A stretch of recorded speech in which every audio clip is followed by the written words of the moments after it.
In this video, guys, I'm gonna go over my Continental Chief Challenge bosses teams for week 2 on the main account. I'm gonna share with you the teams that I've used. I'm gonna share with you my one regret because there is a team that deals more damage than one of the teams that I've used. And I only discovered that it deals so much damage after I saved my last one.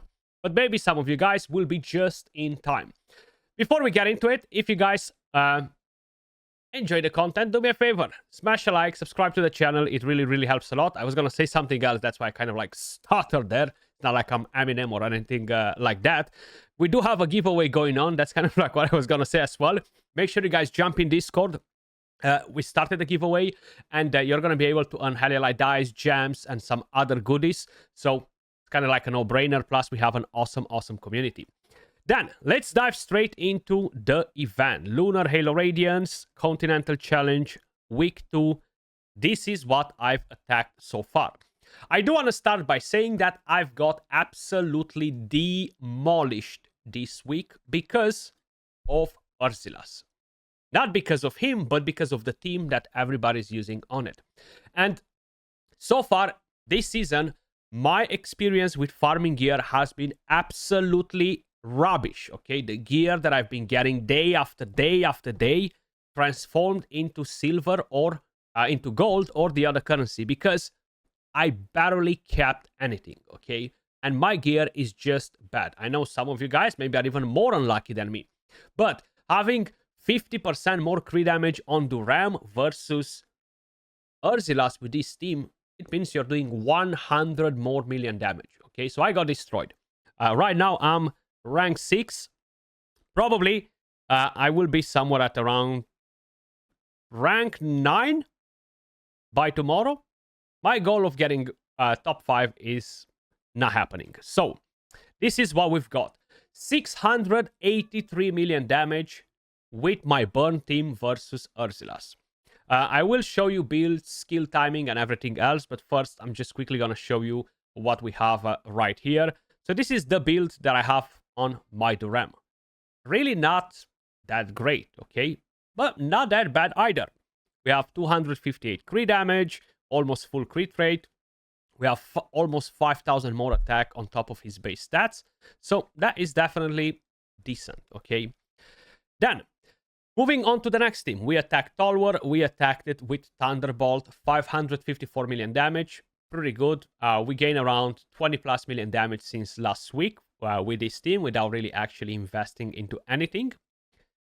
With Necrosis, which is probably my biggest disappointment, I've got one inspiration on Lilwonis from the banner that just dropped, right? But no Centralias. And one inspiration on Lilwonis doesn't really do much because you're just gaining 8% more attack. That's it. No bonus effect or anything like that. But I did change something on her. And that is the gear set I've used. And I've used an Executioner set. I tried Mythical gear. Not such good stats. But it's just not working. I don't know why. The Mythical gear just doesn't want to do nothing on my account with Lilwonis. Like, I'm talking about 400 million damage. I'm talking about 380, you know, like, it's just mind-blowing seeing that. But hey, an Executioner set got the job done, and we actually gained some damage from last week. 485 million. The final team, which I regret in using, was Ice Blast versus Grishnaar, okay? Decent damage, 418 million. There is some hidden trick here. I haven't discovered it yet, but I will, okay? And this comes from the Chinese community. I know that for a fact. I will do my best to try and find it, but I've seen teams doing over 600 million damage, okay? I'm not sure what it is. Same with the Burn team versus Irzillas. It's just a dumb sequence on how you put your characters in the order. Put this one first, this one second, this one third, which makes no sense, okay? So I'm very positive that it's something like that versus this boss too. And it's not just about having higher inspirations on Beldele. But either way, I've got 418. Now, the reason why I'm regretting in saving this last one is because somebody in my Discord actually shared a much, much better team with me. Now, I know the team, I know how this works, I'm well familiar with it. I've used this team multiple times in previous seasons, it's nothing new about it. But my expectations for this team were somewhere at around 300, definitely under 400 million damage. And this one dealt 474. Now, I have Inspiration 5 on everybody except Nasty Jenka, who has Inspiration 4. And I could have probably break the 500 million. So that would have been a huge, huge damage for me instead of running the Ice Blast, okay? The only thing is that even if I was doing that, I wasn't jumping into top 5, and that's mainly because my burn team and maybe a little bit the Necros kind of like messed me up, right? Like not having Inspiration 5 on Centralia is just such a awful thing to say, right? I know, you filthy degenerate whale. Skratch talking about Inspiration 5. Where are the mortals, right?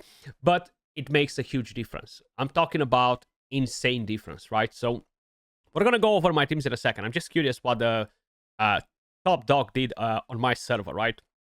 So 700 million damage with his Necro team, really, really good. And funny enough, he's running a Huldork over Jern or something else. That's pretty interesting, truth be told. Look at that. Very nice. And look at this. Grishnaar, 604 million damage. Now, it might be just the fact that he has such a high inspiration on Beldele. Maybe that's what it is. And probably he's already on to tier 7 on the Psychic Core, this guy, because he's going ham on everything. He did decent here. I'm not too impressed with this one. And he did pretty good in here too. Better than me anyway. And you see? I mean, he had 200 more attack. And he had around, what, 10% more crit damage? Yes, he did have, I think, a different mythical piece, because I don't have this one equipped. But that's not as important. I've tried it with and without. There isn't much of a difference. It's just the stats. That's what's so crazy with this Duram team. Just 10% more crit damage is going to bag you in 10, 20, 30, 40 extra million damage, which is crazy. But leaving all that on the side, let me just quickly share the builds on all of my teams. We're going to talk about skill timing, positioning. Probably you've seen some of them from last week, but I'm still quickly going to show it to you. So we're going to go versus one dungeon in here. Doesn't really matter. I cannot try that Dauntless team right now because I have no more options, but this is the team that I used on Grishnaar with the Ice Blast. This was the skill timing on them. Like this, you are never going to hit the boss when he's under increased defense, okay? We're always going to knock down that increased defense from the boss so we maximize our damage. And you want to make sure you're not putting immunity with her on your characters. You want to make sure you're dispelling that after so you can actually get resisted with Zadok and you have a chance to reflect the defense penalty. Very, very important.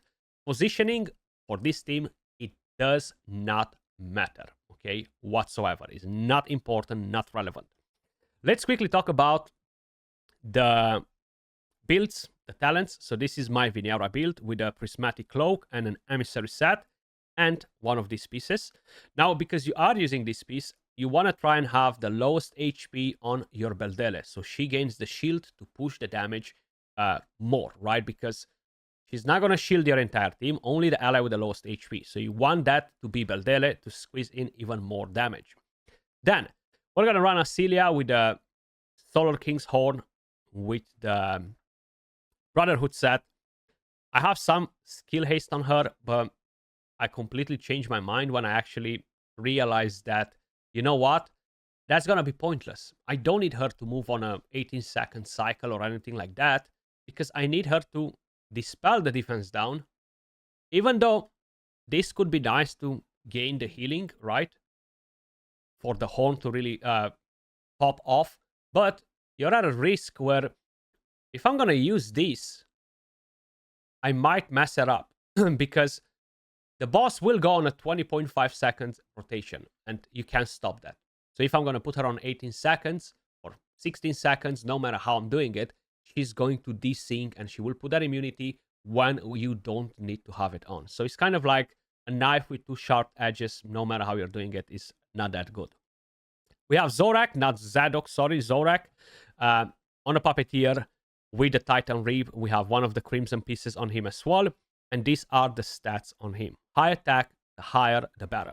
You can see the talents too. I don't need to click on them. You can see them there at the bottom. Then we have Sheena, Mythical Gear, as much damage as possible, okay? You want to squeeze very high crit damage, very high attack, while you're keeping a decent amount of accuracy. And she's all in Mythical Gear. The talents are right here. And the final one is Beldele. Pretty good stats, of course. No crazy inspirations. Usually the exclusives become good at Inspiration 2, Inspiration 4 or 5. That's when the whole magic kind of like happens with them. But this is what I have equipped on her in terms of stats and talents. You've seen the skill timing and everything else. Time to move on to the next team. Irzillas Burn. We talked about this team many times.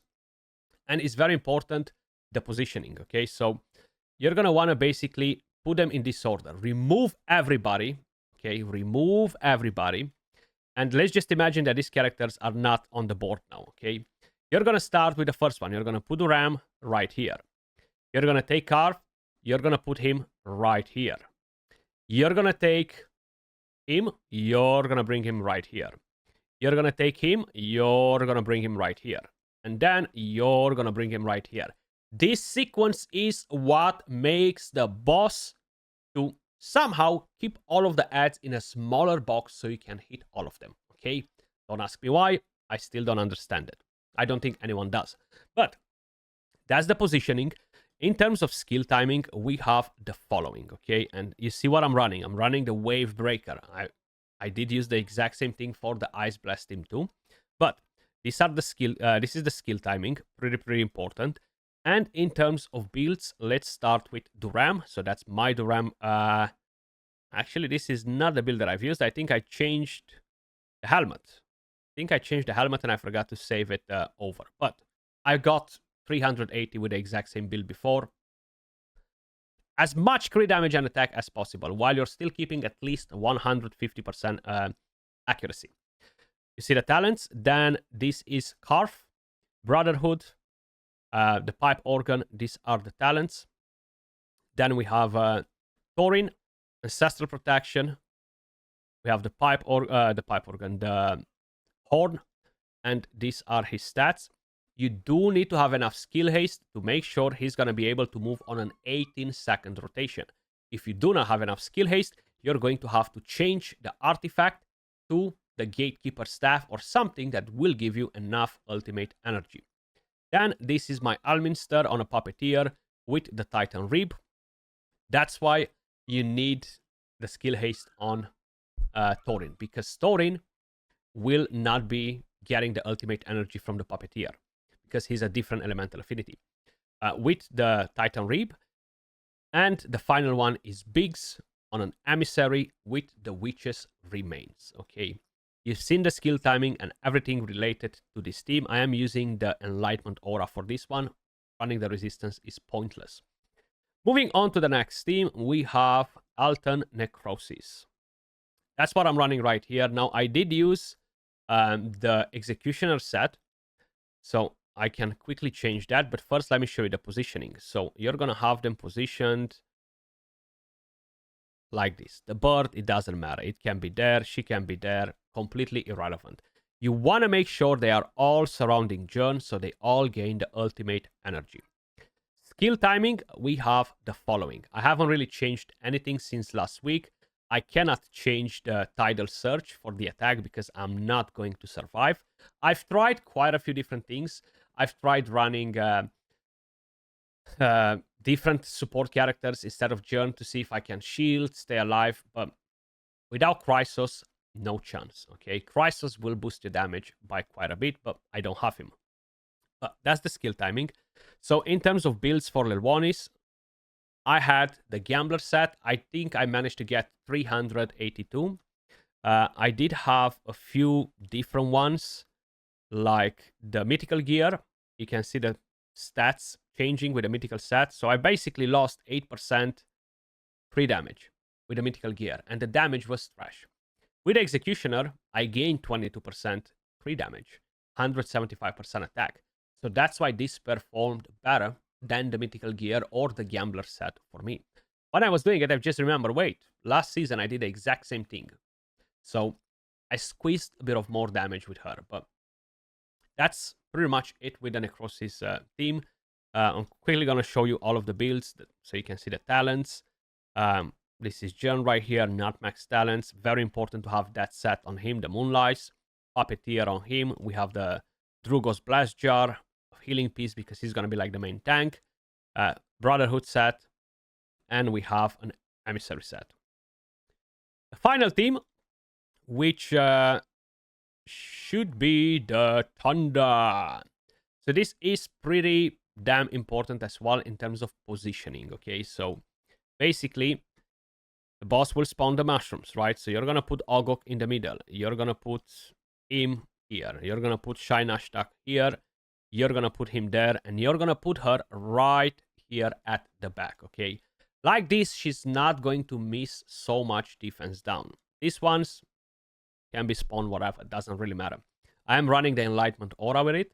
I am running, of course, the Wave Breaker to have more attack. Skill timing for this team, we have the following. 18-second cycle, and that's when they're using their ultimate skills. Ogok is more than capable to keep them alive. The main and most important thing is you need resistance on every single one of them. If not, they will desync. The team will do poor, will do really, really bad. The more attack you have on Shine Ashtan, the better. We have pretty high attack with the Downpipe Organ. And the talents, you can see them right here, 200 resistance. Then we have Ogok, which has 378 resistance, an Emissary set. And we have the Horn on him as well for healing. You can see the talents. He's going to spread 20% of the accuracy into the rest of the team. Then we have Perkunte, good enlightenment, decent attack, and good resistance.